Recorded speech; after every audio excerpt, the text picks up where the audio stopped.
welcome to another episode of the Heromakers Podcast. This is like episode number 3, I think. So we're on a roll here. And I have my great, awesome co-host, Ann Chow, who's up in Toronto. Hey, Ann, how's it going? Hi, Laurie. I'm doing super well. How are you? I'm great. I feel like it's been a long time since I've seen you, but we just taped an episode like 2 hours ago. So it's fun. You know, I hear nowadays a lot of people are talking about like their Zoom fatigue and, you know, cause we're on Zoom right now and I'm definitely feeling it. And so how you doing with the Zoom, Ann? Oh, well, you know, the struggle is real, but sometimes it's the only way to connect with real people. So right. how do you do what you gotta do? We make the most of it, right? Yeah. So, Ann, we have a great guest on our show today. I'm really excited to have Ben Chan, who is a runner, IT guy, amazing pursuer of justice in the Black Lives Movement right now. And it's kind of funny, Ben, because I I first heard of you a few weeks ago on the Alley on the Run podcast. And after I heard it, I passed that podcast on to a lot of people, the episode. And I was like, you guys need to listen to this. And then I thought I need to reach out to you. And so I'm grateful. Thanks for being on the podcast, Ben. Yeah, well, thank you for inviting me onto your podcast. And I'm looking forward to this conversation. Yeah. So Ben, tell us a little bit about yourself, where you're at right now, and just a little bit about your life. My wife and I recently relocated from New York City, where I was born and raised. We are now living in Keene, New Hampshire, because she is a graduate level professor at Antioch University, where she teaches dance movement therapy. So we're very excited to be living close to her job and to be living in an area where we could open a door and be on a trail in 5 minutes. And at my job, I am the IT manager for a nonprofit organization called the Center for Family Representation. We're based in New York City, and we are basically the public defenders in family court. So in Manhattan Family Court and in Queens Family Court, we work with parents who can't afford legal representation. And the unique thing about our organization is that in addition to getting an attorney, all of our clients get a social worker. So we're not just working on the legal case, we're doing holistic representation and working on other issues in their lives. Wow, that's really amazing. So your work must be super gratifying then. Yeah, I mean, you know, interesting enough, when I started with the organization when I was in law school, and this was way back in, I think 2007 was when I started with them. And then, so the plan was after I graduate from law school, become an attorney, and just through working with them. And I did actually work on a case. I won the first appeals case that the organization ever won. Wow. And then they decided that this, the kind of work, direct representation, wasn't for me. And so thankfully they were able to find another role for me in the office. But yeah, I mean, it's very gratifying, the kind of work my coworkers do. And I don't think that I can do it for a very long time without getting burned out personally. So I'm glad that I'm able to support their work and in a tangential manner. So Ben, we had so I have one of the reasons that we wanted to have you on the podcast too, besides to talk about justice, was because of you are a living kidney donor, which I think is incredible. One of my good friends, this is kind of serendipitous, because one of my good friends from high school was just sharing that her husband is in need of a kidney, and so he's looking for a living kidney donor right now. They're trying to find one. And he's had about a year and a half of dialysis and all of that. So I'm hoping even this episode might kind of trigger in the heart of somebody. But can you tell us a little bit about your decision to like offer up your kidney? And it's a great story, so I'd love for people to hear it. Sure. So I have a friend named Chris who has diabetes, and in 2011 he began to experience renal failure, so kidney failure, as a result of the diabetes. And Chris is he's a recently retired criminal attorney, and he's not only a friend, but he was a mentor to me and a lot of other Asian American students, Asian American law students, and he's one of the reasons why I decided to go to law school, and he helped me a lot. And so when he began experiencing kidney failure, we spoke, and he approached me because he was considering approaching the Asian American Bar Association, which he is a past president of. And I was at that time doing student outreach. I was the co-chair of the student outreach committee for them. And he asked me if, and he told me that he was thinking about approaching the membership to ask if anybody would consider getting tested to see if they were a match to donate one of their kidneys to him. And I said, yeah, of course, Chris, I'll support you. And when I thought about it, I said, well, if I'm going to ask people to do something, I should consider doing it myself. And so I went and got tested. And so this is like September 2011. And then I never heard back from anybody. And in December 2011, right before I went on vacation in Guatemala, backpacking around for 3 weeks, I had dinner with Chris, and I said, well, Chris, I went and got tested, and I never heard back from the doctors. I guess that means we're not a match, right? And Chris said, yeah, I think that's what it means. So I had fun in Guatemala. So while I'm in Guatemala, Chris has a doctor's appointment. And right at the end of the appointment, he says, so my friend Ben got tested, and he didn't hear back. So that means we're not a match, right? And the doctor says, yeah, I think that's what it means, but let me just check. And he pulls out the test results, and he says, oh, actually, you guys are a match. And so I get back to New York City after, like, I think January 3rd, 2012. And Chris calls me up, and he says, okay, we're a match. And I said, all right, let's do it. I mean, I didn't really give it much thought. I mean, to me, it was sort of like a math formula. I have two of these things. I only need one. Here's somebody that needs one in order to live. And, after having done the research and knowing that there are a lot of people a lot of living organ donors that have donated kidney and, have gone on to lead active lives, there really wasn't much else for me to consider. Well done. My mom actually is on dialysis for the last few years too, but she's not a candidate for replacement, or a donation. So anyway, I just really have been highlighted in my own family's life about the importance of actually fully functioning healthy kidneys. So thank you so much for what you're doing and for what you're speaking out on that as well too. So, and living it out. So thank you. Yeah. And before I donated a kidney, I wasn't an athlete. I like the most active I was taking long walks, and that was it. And right before the operation, I said to myself, I have to be more active after I do this, because I only have one kidney left. So I want to take care of it. And that's really what brought me into running and ultramarathoning. So I feel like I've actually gotten a lot out of this experience. And, I'm very grateful that I had the opportunity to help somebody. And it's opened so many doors for me in terms of finding new paths and things to do, with my life. Mm-hmm. Well, and I love that, Ben, because I feel like even you doing that, it in some ways it normalizes it. I think some people are like they're like, well, no, that's for somebody else, but just here you are, and you're like, oh, I just did it. it's like eating a Subway sandwich. You're like, oh, I just did it. I just gave my kidney, right?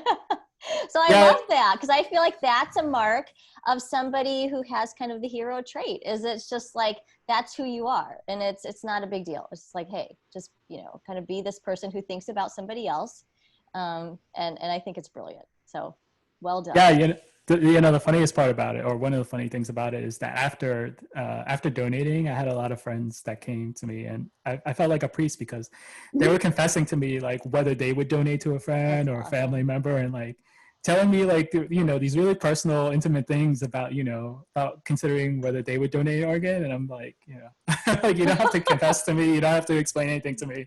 Like, I understand, like, this is a very personal decision, and it's a very intimate one, and it's not for everybody. But at the same time, like, there are a lot of people that are out there right now that are waiting for a kidney, and it's something, that I didn't even know that you can donate a kidney and be a living organ donor. So if more people would consider that, I think there would be a lot less, suffering and pain. Good one. I really love how compassionate you are, honestly, and how creative you are when you're like, here, have a kidney. That's pretty impressive. Not often Best people think, gift ever, right? yeah. So I was wondering, like, how did you go from, well, obviously you said because of your kidney donation, you went and started running, but honestly going from long walks to becoming a marathon runner, how in the world did that happen? What?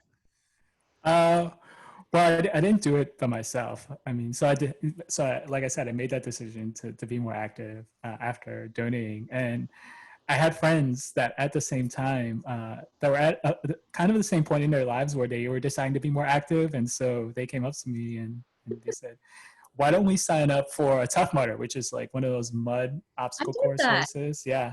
Years ago. Yeah. So this was like back when like it was like kind of a new thing that like not a lot of people had done before. And so we're like, oh, that looks cool. And we signed up to do it. And that was kind of our gateway into like running and doing more things. And I'll be honest with you. So we signed up for it and we didn't do much training for it. And so the first time we did it, we're like on the course. I think back then the course was like 13 miles. So we're like halfway through and we're having fun, but like we're really tired and we're all covered in mud. And this like couple that must have been like in their 50s, they come up to us and they're like, hey, like, what time did you guys start? And we tell them, well, we started at 9:00. And so we asked them, what time did you start? And this couple told us, we started at noon. So like they had started 3 hours after us and like caught up to us and they were like twice our age. So that's, I think when we all decided we should train for this next time. That's what got us into running. That's awesome. Getting shown up by people twice your age. Way to go. Absolutely. Humility, which is also the trait of sometimes you're served your trait. And it's also grit because you just kept going and going, right? Like that was like the start of it all. So you're covering all of our hero traits, Ben. It's pretty impressive. All in one person.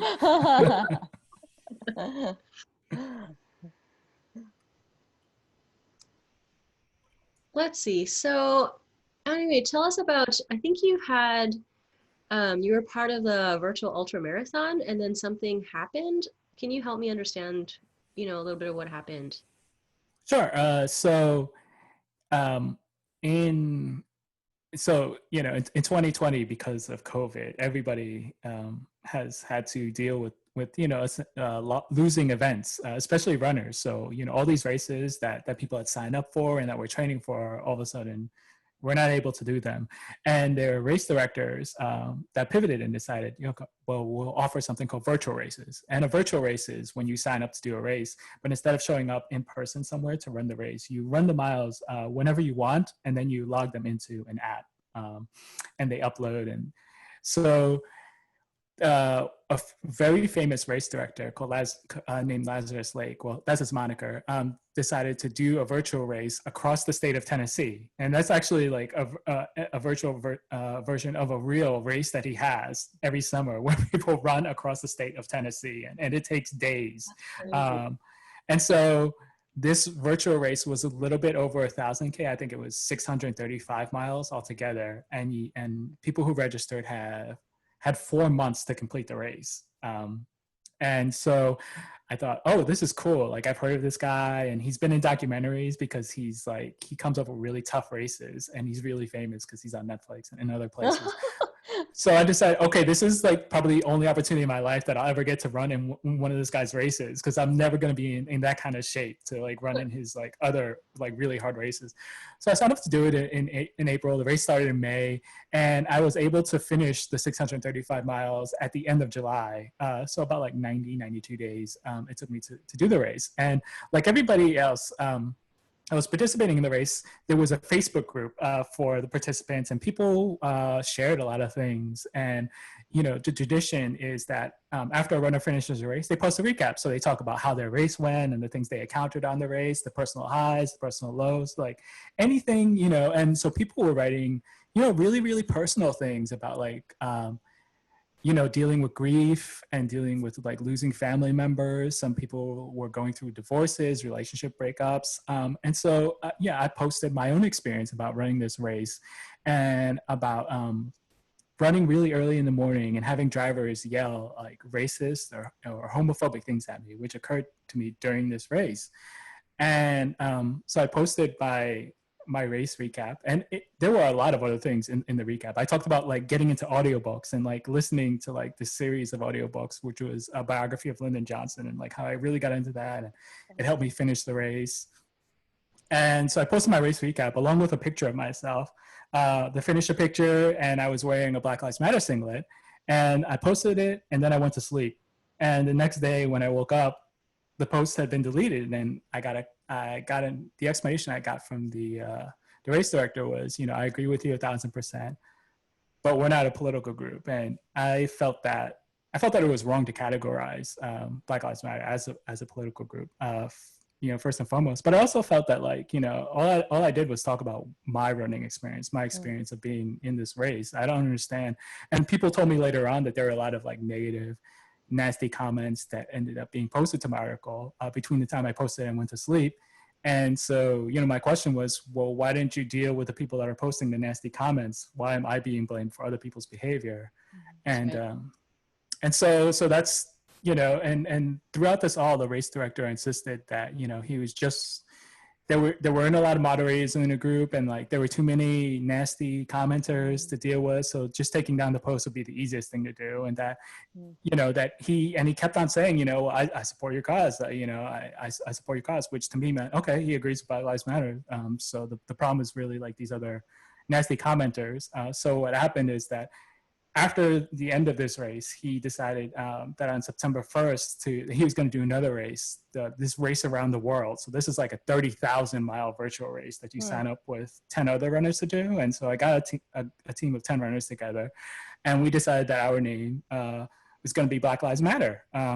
And so we registered our name in August. So like way before, like 30 days before the race begins, a month, we had registered our name. We're like in the Facebook group for the race around the world, and we were participating, and there were no issues. And then like less than 48 hours before the beginning of the race, we got an email from the race director, and he says to us, I'm not going to have a team called Black Lives Matter in this race. So now he's not responding to any negative comments. He's not responding to like people complaining. Like now he's decided, to preemptively, tell us that we either have to change our name or he will remove us from his race.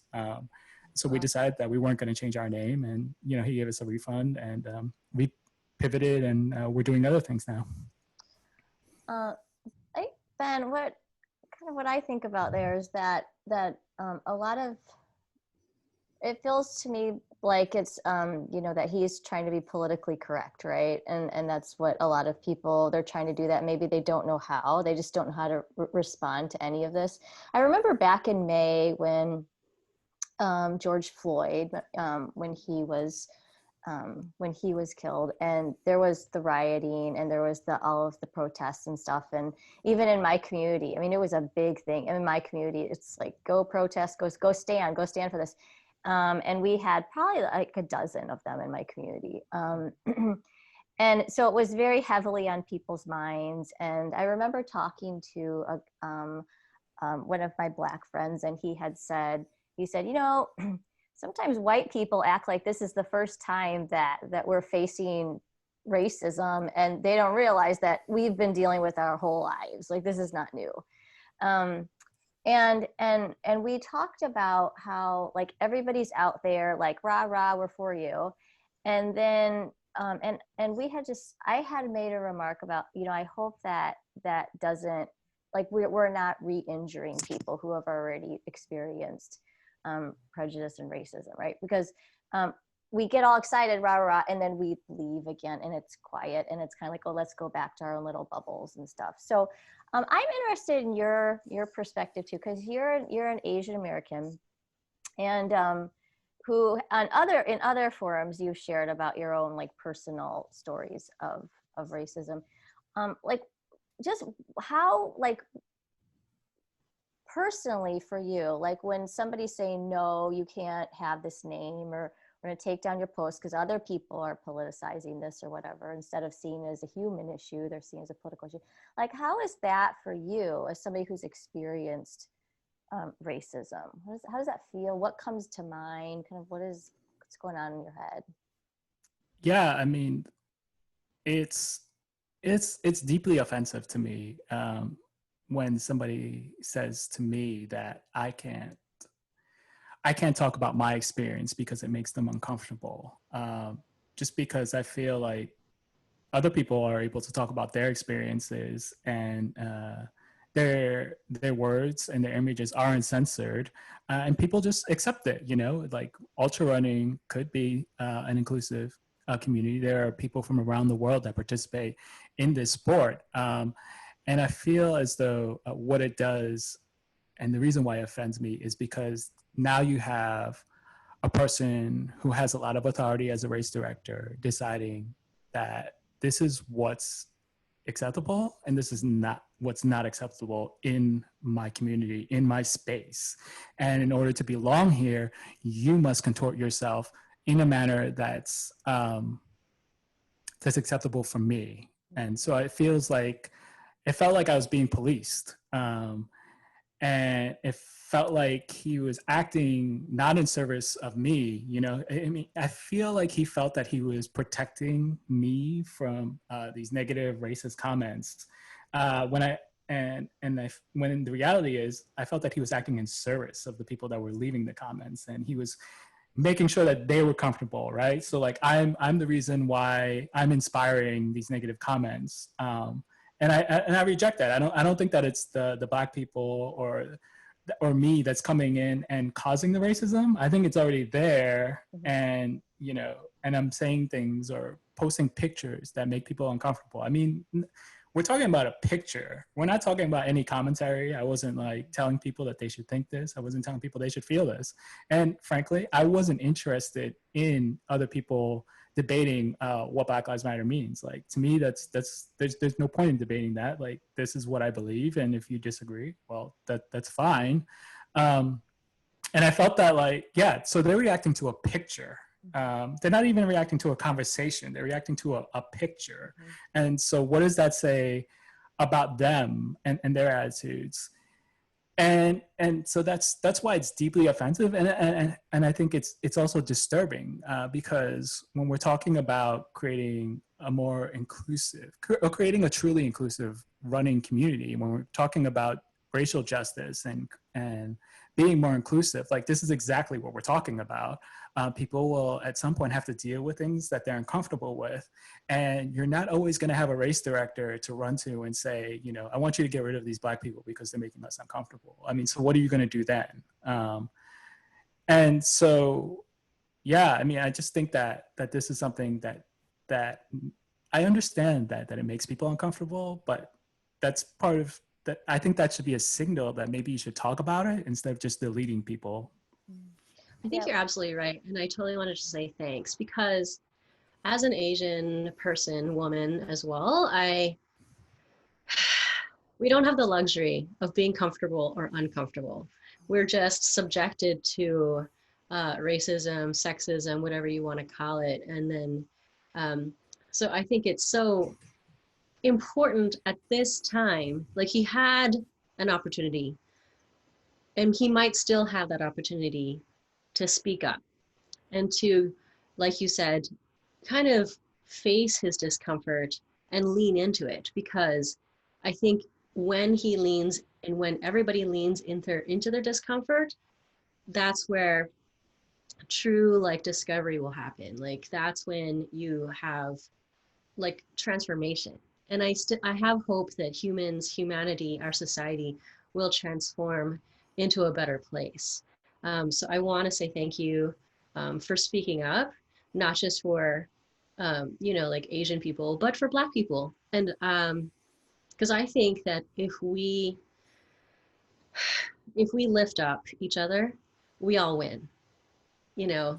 And so what he should have done was actually speak up for you and back you. If he 100% supports what you are standing up for, he needs to make a public declaration for that and then protect you.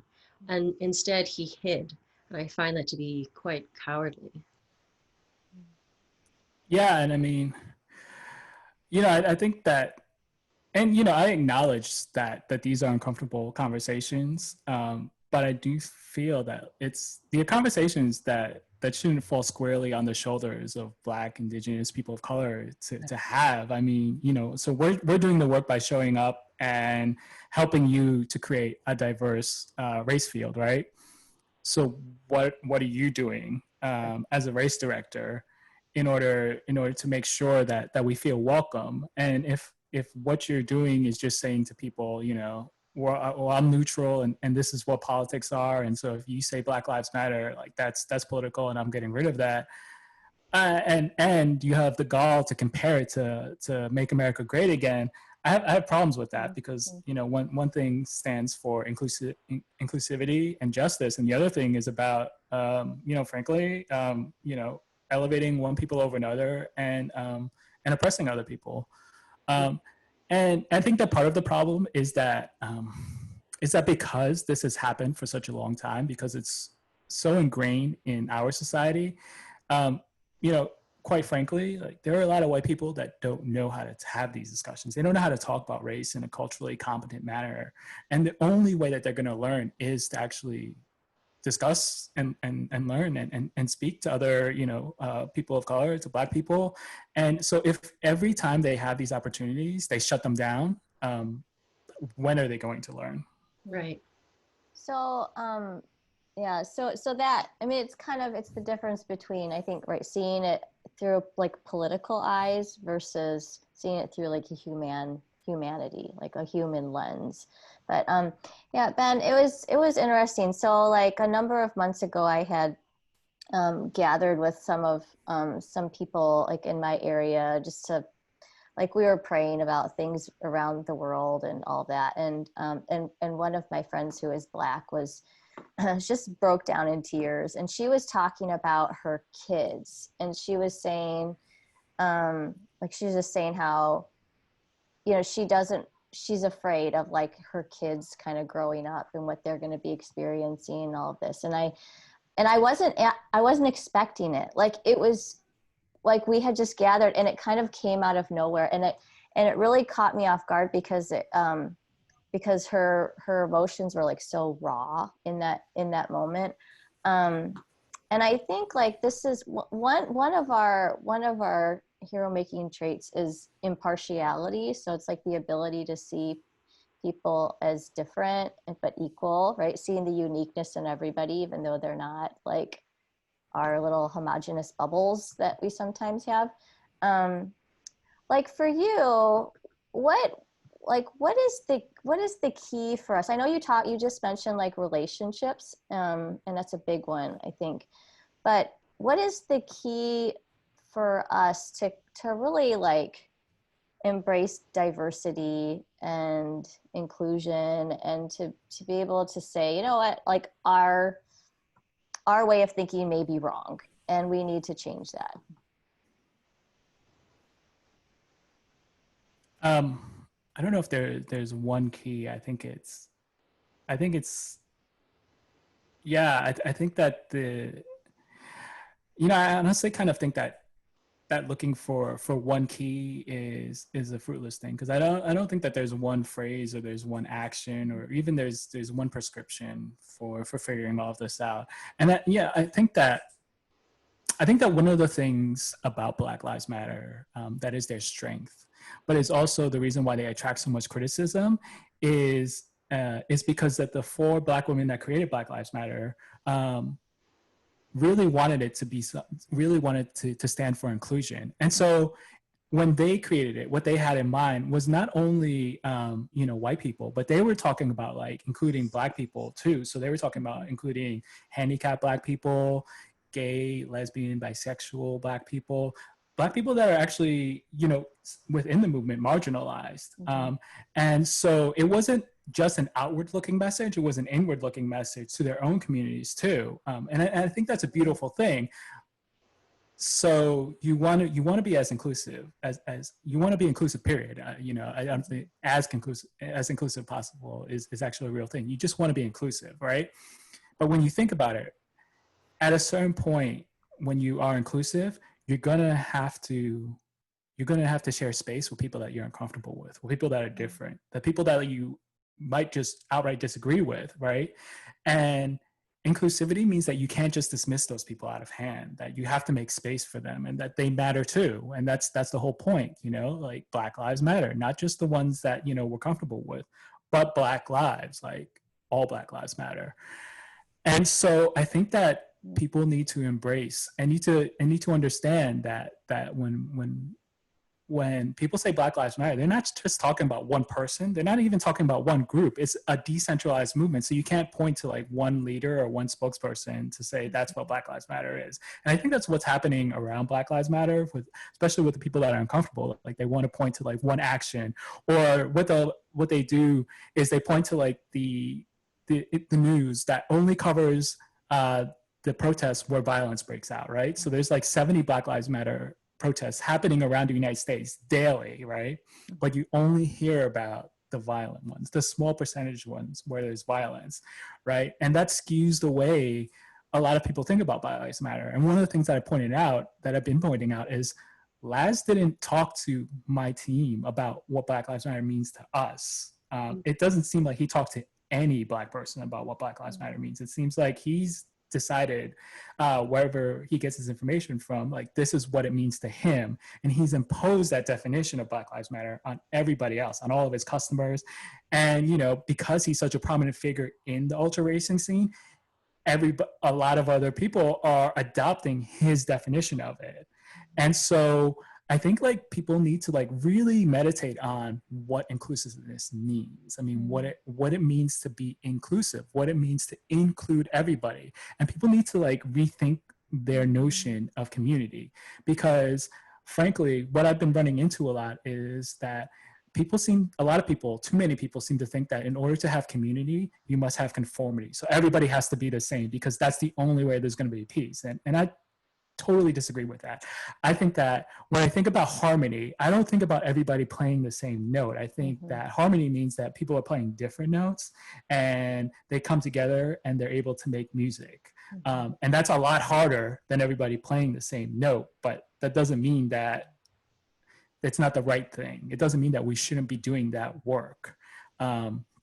And so those are, I think, a couple of things that people need to be really thinking about in terms of how to move forward and like, you know, like think about your own community, think about what inclusiveness means to you. I think about like your own comfort and how so many of the decisions that we make in our lives are based on comfort rather than doing the right thing. I really resonate with what you're saying, and I love that analogy of like creating harmony and also not conformity. And I mean, my whole life, you know, I've just like been boxed in. Like when I walk into a room, people do not assign me power.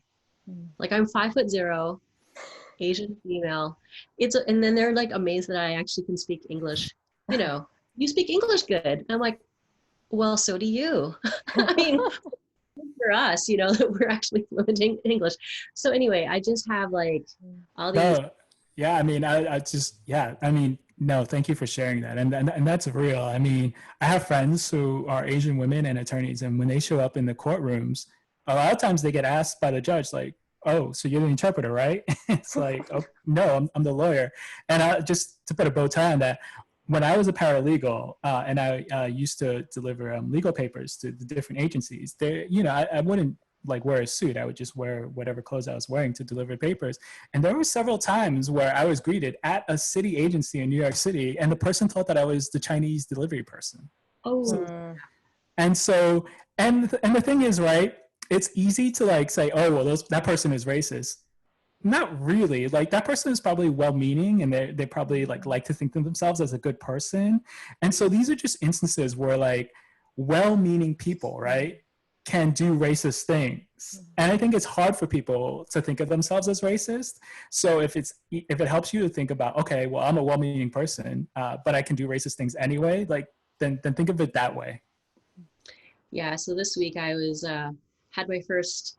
I'm teaching now at a university level and to business students, and I walk in and I honestly I don't know where the faculty like mailboxes are. Like I don't know where I'm going. And I asked another guy who looked like a professor at the school, and he's like, "Oh, are you a student?" And I was like, I know, and I'm wearing a suit. So anyway, regardless, I'm just saying I think it's important to create space. I think it's important to create space and lift all of our stereotypes on what a good person looks like based on the color of their skin, what a leader looks like by, you know, their ethnic background or their gender. And like, or does this person have power based on gender?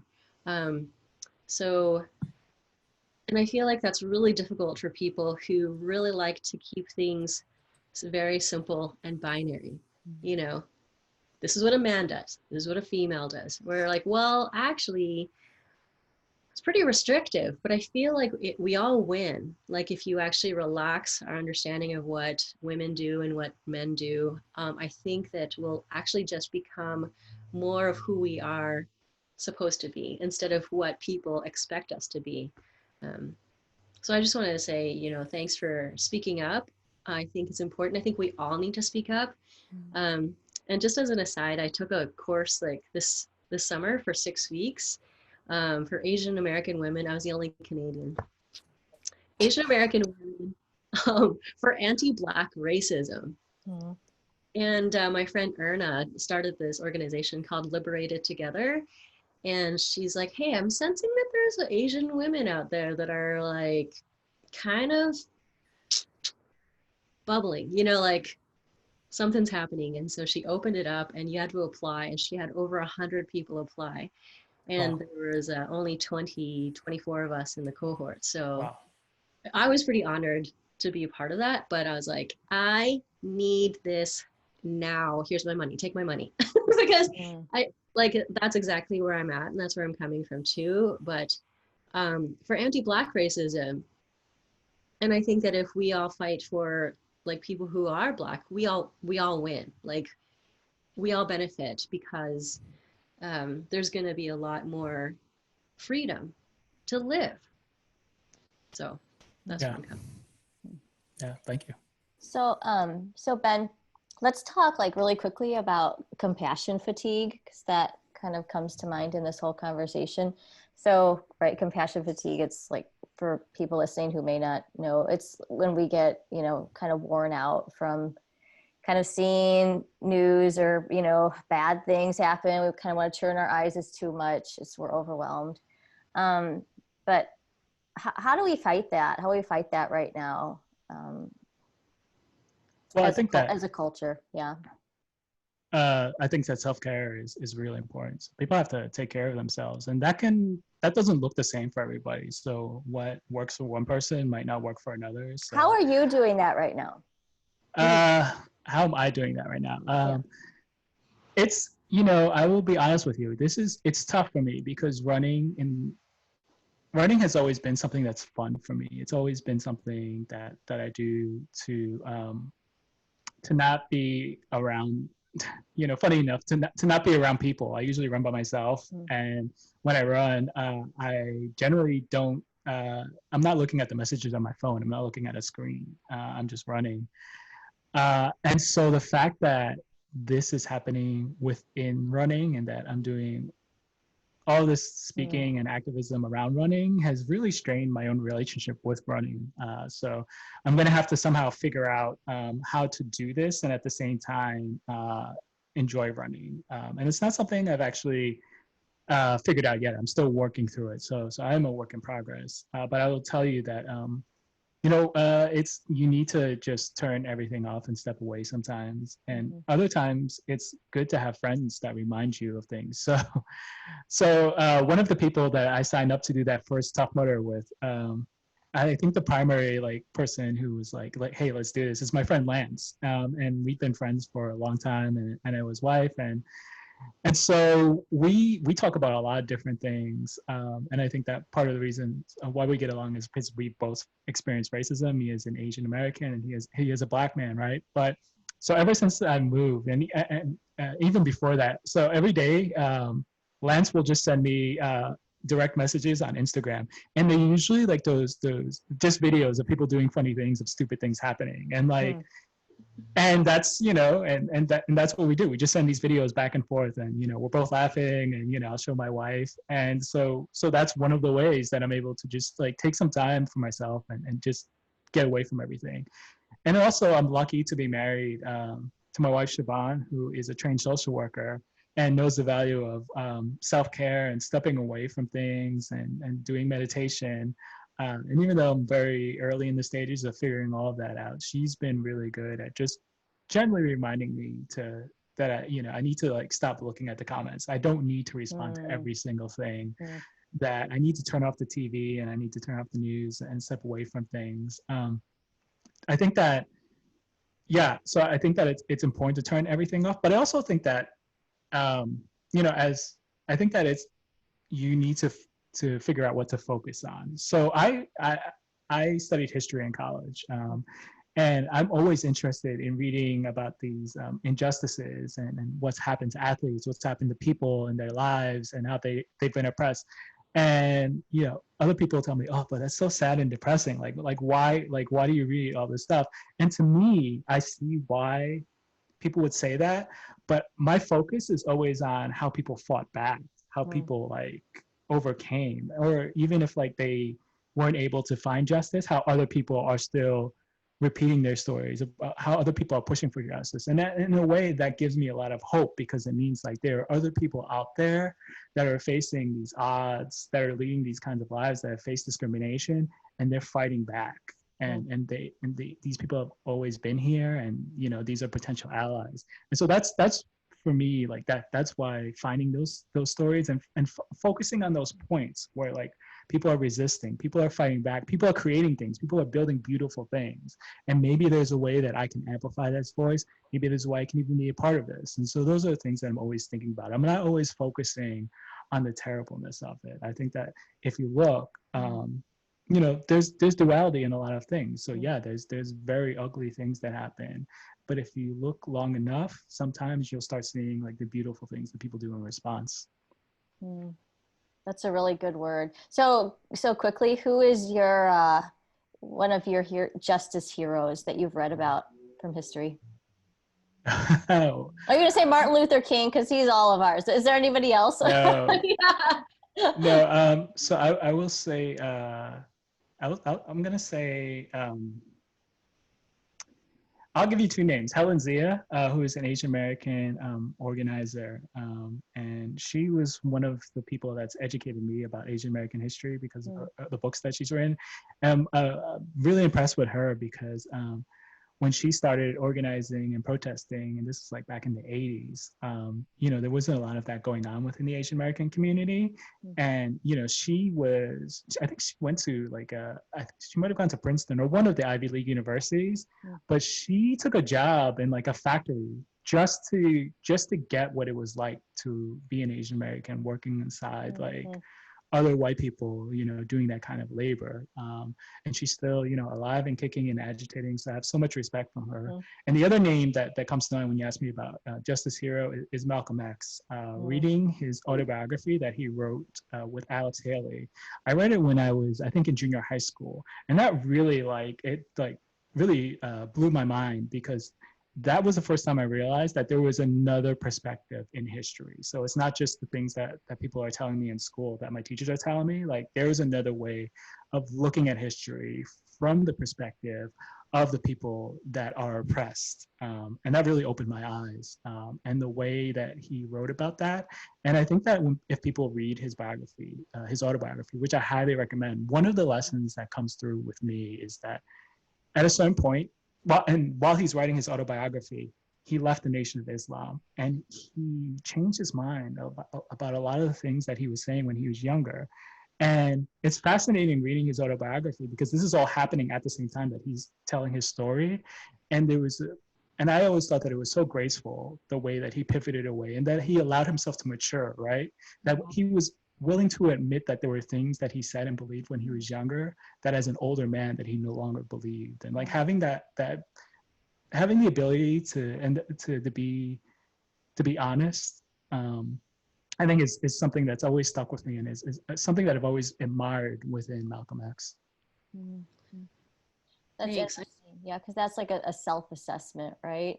The importance of self-assessment there. Yeah.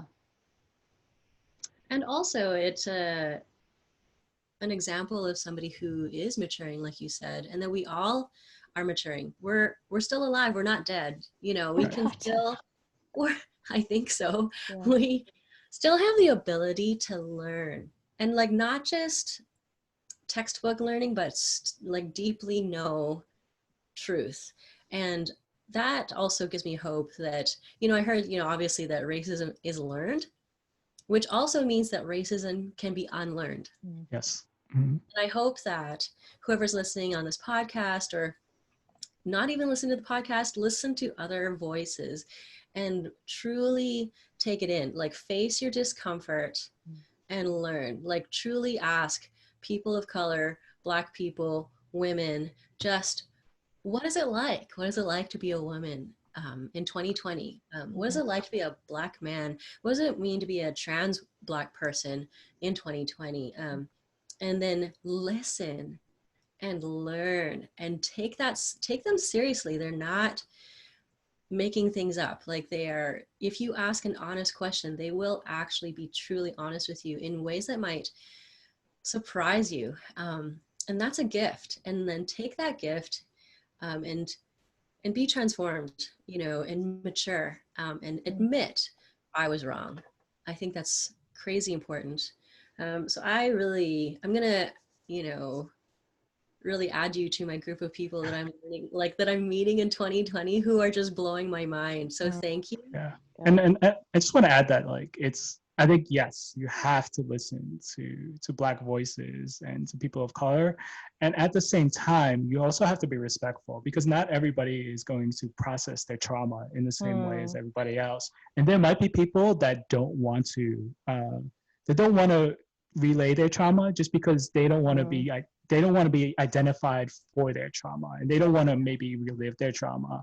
And we need to be sensitive to that. So, like, you know, just like Black Lives Matter is, you know, inclusive, that means that there are going to be a lot of voices on the spectrum, people that are willing to get into their personal, that are willing to share, and people that don't want to share. And that's okay. That doesn't mean that there's one right or there's one wrong. That just means there's a spectrum.